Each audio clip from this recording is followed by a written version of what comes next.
Ya, masih di toko kita masih bersama dengan Profesor Dr. Nasaruddin Umar.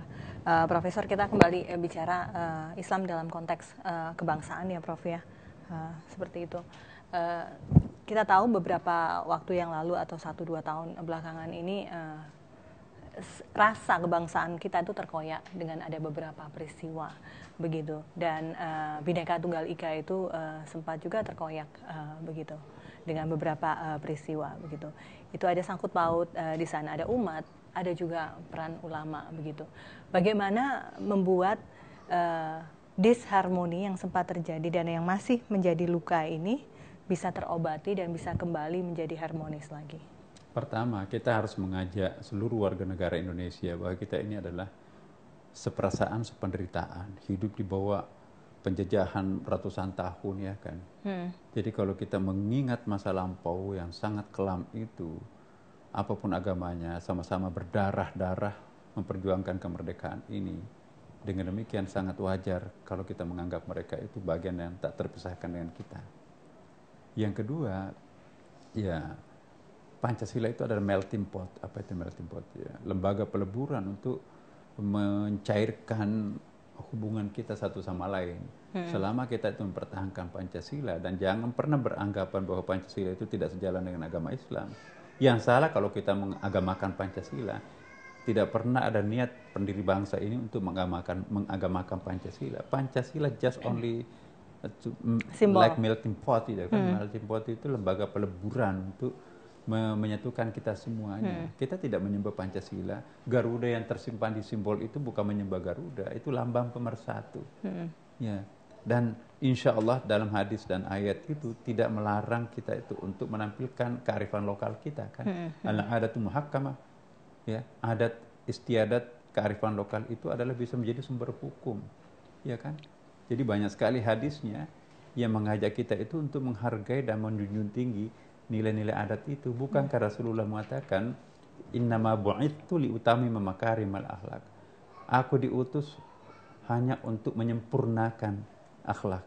Jadi bukan memulai dari nol.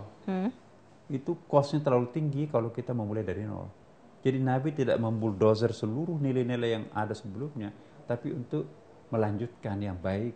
Al-muhafadzatu alal qadimis salih wal akhdhu bil jadidi aslah. Melestarikan nilai-nilai yang masih positif dan menggantinya dengan nilai-nilai yang lebih baik yang sudah mungkin dianggap perlu diganti. Kalau ada beberapa kalangan yang ingin mengganti ideologi negara kita Pancasila menjadi ideologi Islam, bisakah itu terjadi di tanah air kita yang beraneka ragam suku dan bangsa ini? Kalau orang tidak mengerti sejarahnya sendiri, mungkin pikiran itu akan muncul. Tapi kalau orang membaca sejarah bangsanya, pikiran untuk memisahkan dirinya dengan Pancasila itu sulit. Karena Pancasila itu bukan racun agama, bahkan justru sarana untuk menciptakan kualitas keberagamaan kita. Coba lihat, mohon maaf, sorry to say, negara yang pakai merek negara Islam, apa yang terjadi sekarang? Mohon maaf, Afghanistan, bunuh-bunuhan setiap hari. Apa yang terjadi di Syria? Apa yang terjadi di Irak? Itu kan negara Islam semuanya. Kita negara Pancasila, tapi sepenuhnya bisa kita menjadi seorang Muslim, apapun ajaran Islam, semua bisa kita laksanakan di Indonesia. Ya, seperti tadi yang saya katakan ya, bahwa subhanallah, Masjid Istiqlal ini dipadati oleh orang, ada yang dari Lampung loh, ada yang dari Bandung, Bogor, tanpa ada pengawal. Saya tanya, apa nggak merasa takut? Enggak. Kami nggak merasa takut siapapun juga. Enak kan sekali ini kalau daripada mereka, teman-teman kita itu yang pakai bendera negara Islam, begitu keluar rumah didor gitu kan. Rumah-rumah ibadah. Saya menangis ya saya waktu ke Syria itu. Indah sekali pusat peradaban yang tersisa ya. Sisa-sisa peninggalan masa lampau itu yang ribuan tahun. Sekarang ini jadi rata dengan tanah. Saya kemarin di Amerika diperlihatkan, ini loh foto-foto museum yang pernah menyimpan sejarah Islam begitu mahal, rata dengan tanah. Nggak tahu hasil benda-bendanya itu dibawa kemana. Jadi yang namanya negara khilafah belum cocok atau tidak akan pernah cocok diterapkan dalam negara Kesatuan Republik Indonesia ini. Saya mohon maaf kepada teman-teman yang pro khilafah ya.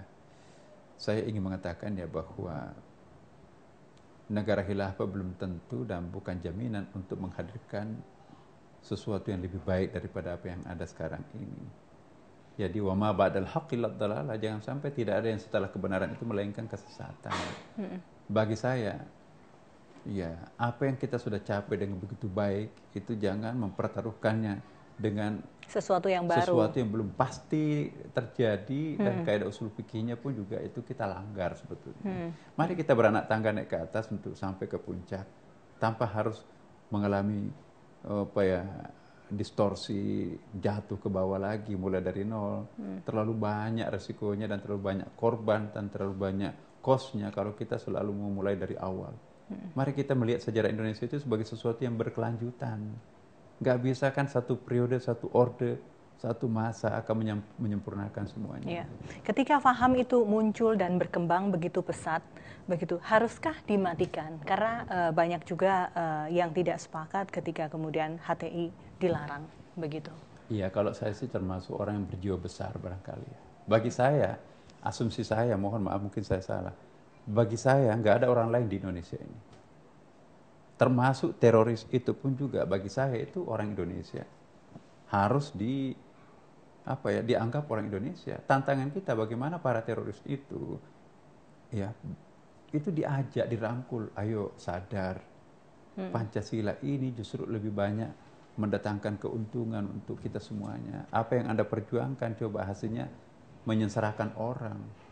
Mana yang lebih baik menyengsarakan orang atau membahagiakan orang? Tidak sedikit di antara mereka itu saya datang di penjara bersama dengan mereka. Ya, kombatan itu artinya mantan teroris itu kita bikin kamp pesantren bersama. Saya aktif menjadi istilahnya tuh kelompok ahli di lingkungan BMPT ya kan. Sejak belum BMPT namanya sampai sekarang ini. Jadi kami mendekati mereka bukan menjauhi mereka. Ternyata soft approach itu sangat mengesankan. Dan itu menjadi sumber pembelajaran dari orang-orang luar datang ke Indonesia belajar bagaimana Indonesia itu sangat cerdas menyelesaikan persoalan-persoalan teroris.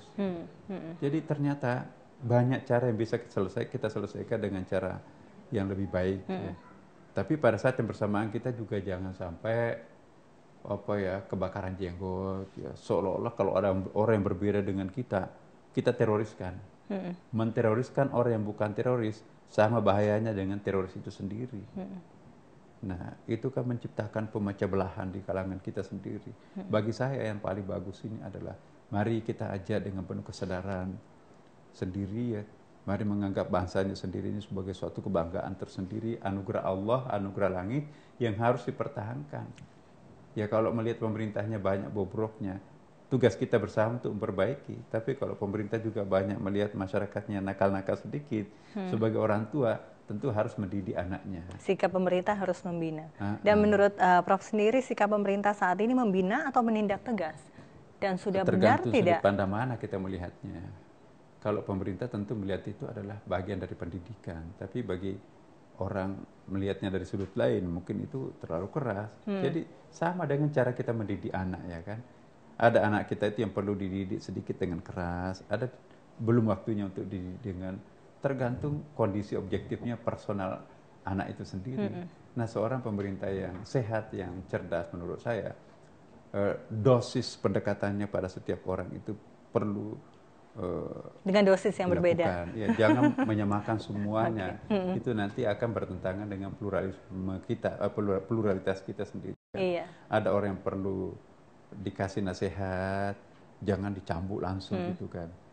Jadi memang perlu kecerdasan. Susah kalau nggak punya kecerdasan memanage masyarakat plural seperti Indonesia, itu bisa salah didik. Makanya tugas Wapres itu berat, Prof. Biar profesor saja begitu. Prof, saya ingin melanjutkan perbincangan ini, tapi di luar, Prof. Ingin melihat bagaimana Masjid Istiqlal dari luar, begitu. Mungkin Prof bisa menjelaskan saya kira bagaimana. Juga perlu ya, Masjid Istiqlal ini lekuk-lekuknya itu perlu dilihat orang. Selama ini kan kita jual itu bangunannya dari saja. Luar, ya. Nah, sekarang mari kita tonton juga bagaimana lekuknya Masjid Istiqlal seperti apa. Iya, mari kita lihat ya Prof ya. Kita akan kembali saat lagi, tetaplah di toko kita.